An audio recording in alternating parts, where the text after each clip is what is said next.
Alors c'est d'abord une bonne nouvelle aussi pour moi. Je suis plutôt très satisfait là, de prolonger l'aventure avec le RC Vannes.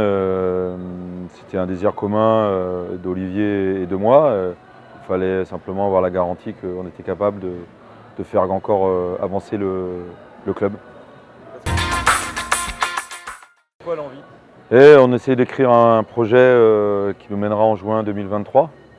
Voilà, c'est un projet qui sera certainement très ambitieux, peut-être qui paraîtra trop ambitieux par rapport au club de Vannes, mais on a envie de s'inscrire là-dedans. Il passe par des infrastructures, il passe par des choix forts, une direction sportive peut-être un peu différente, mais on a envie de se mettre dans cette démarche de projet et au final, ce projet que me propose le RC Vannes, c'est le projet le plus stimulant qui pouvait m'être proposé. Ça j'aurais jamais dû le sortir dans la presse, je vais le traîner comme un boulet cette histoire. Qui est vrai, mais non, la lassitude, elle n'est pas liée à ça. La lassitude, elle est liée des fois à l'enchaînement des matchs, mais ça serait pareil dans n'importe quel club et dans n'importe quelle situation. Bon, même si on sait qu'on a nous la contrainte des déplacements qui est particulière.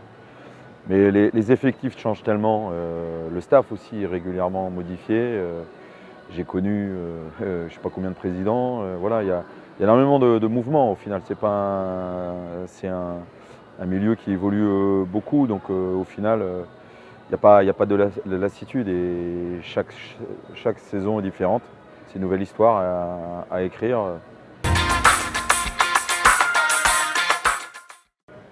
Mais déjà, on a fait beaucoup, hein, parce que c'est vrai qu'on n'était pas programmé pour monter.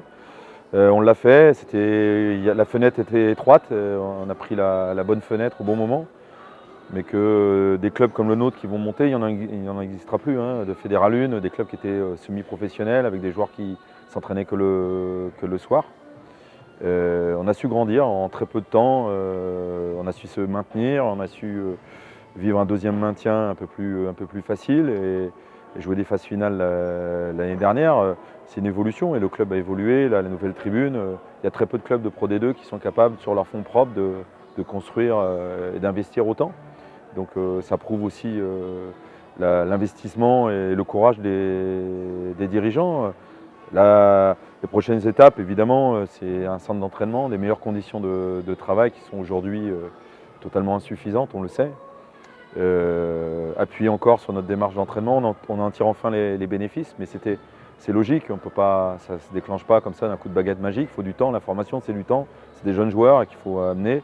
Et c'est la première année où on a quelques joueurs issus de nos équipes juniors qui viennent alimenter le groupe professionnel. Et quand je vais régulièrement voir les cadets ou les crabos jouer, des bons joueurs, il y en a. Voilà, des bons joueurs, il y en a. J'aime beaucoup, je passe du temps sur les terrains de l'association pour voir les entraînants et je vois des choses qui me plaisent. Voilà, je vois des choses qui me plaisent et je pense qu'on va dans le bon sens, tout simplement. La concurrence sera féroce. Voilà. Mais elle était pas plus féroce, pas moins féroce en Fédéral 1. C'est la même chose. Voilà. On sera sur la ligne de départ. Après, sur la ligne de départ, il n'y a pas de perdant. On sait qu'il n'y a qu'un vainqueur, mais il n'y a pas de perdant et on s'alignera.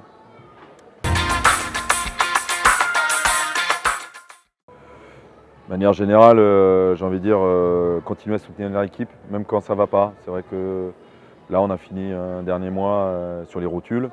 Mais on a senti aussi que le public était un peu essoufflé. Il faut repousser l'équipe. Voilà, être supporter, c'est ça. Je prends toujours l'image du Munster, mais le Munster, voilà, la ville est en rouge lorsque le Munster joue, et pourtant aujourd'hui le Munster ne domine plus l'Europe. Voilà. Et qu'il faut porter son équipe au quotidien, on en a besoin. C'est un des attraits du club pour construire un effectif aussi, ce stade, l'ambiance. C'est clairement un attrait, c'est ce qui nous démarque certainement de beaucoup de clubs. Jouer à la Rabine, c'est particulier pour les joueurs. C'est quelque chose qui les marque. Je sais bien que quand je les titularise sur un match à domicile, je vois bien leurs yeux quand on leur redonne le maillot. Et ça, il faut que ça perdure et je pense même qu'on doit encore l'augmenter.